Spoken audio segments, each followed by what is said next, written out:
Hi, my name's Alan Sao, and I help students master AP Physics. I want to talk to you a bit today about failure. So, I'm going to tell you a story first, and then I'll see how it connects to you.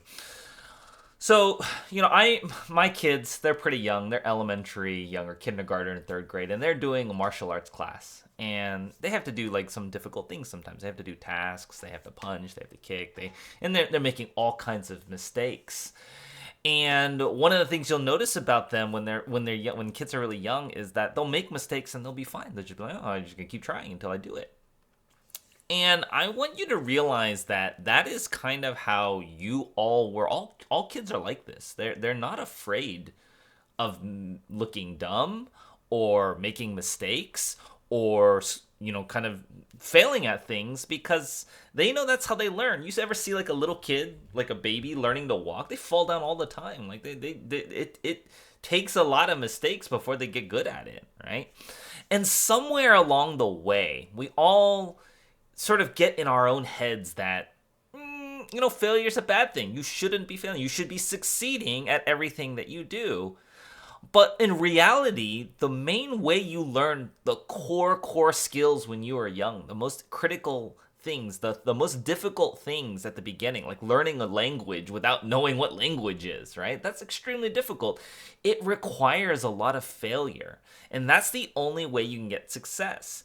If my kids went into that martial arts class and they were asked to, punch or kick something and they weren't able to do it and then they just gave up on themselves right away, they're never going to be able to do that. Or if that baby gave up the first time he fell down from walking, he'd never be able to learn how to walk. It's really important to accept that failure is a part of the learning process and you cannot be afraid of it. If you let failing at something stop you from continuing and give up, then you're never going to learn it. And you're just going to reinforce this idea that, oh, I'm not good enough at something. I couldn't do that. So that's a really, really important lesson for a lot of you who struggle with success, or maybe you're feeling smart, or you feel like you're a failure. You feel like you cannot do things.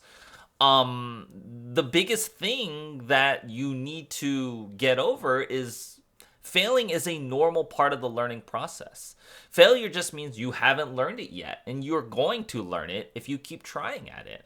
And that's an important lesson that I'm going to instill into my kids as long as possible to not give up on themselves. That it takes practice, it takes persistence, it takes work in order to get good at something. And we cannot be afraid of failure. If we just stick to the things that we already know how to do, you're never going to grow. You're never going to become a better person. You're never going to become a different person.